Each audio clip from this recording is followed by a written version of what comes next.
জাতীয় কবি কাজী নজরুল ইসলামের ১২৫তম জন্মবার্ষিকী উপলক্ষে কুষ্টিয়া জেলা প্রশাসন ও জেলা শিল্পকলা একাডেমির আয়োজনে ২৫ মে সন্ধ্যায় জেলা শিল্পকলা একাডেমি মিলনায়তনে আলোচনা সভা, পুরস্কার বিতরণী ও সাংস্কৃতিক অনুষ্ঠান অনুষ্ঠিত হয়েছে।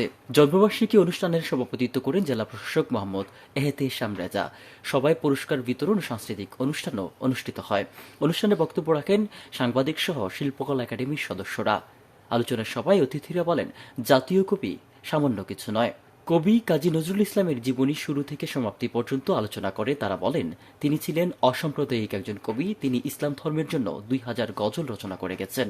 কবি নজরুলের জ্ঞান শিশুদের মধ্যে ছড়িয়ে দিয়ে বঙ্গবন্ধু শেখ হাসিনার স্বপ্নের দেশ গড়তে সবাইকে ঐক্যবদ্ধ হয়ে কাজ করতে হবে বলে জানান তারা।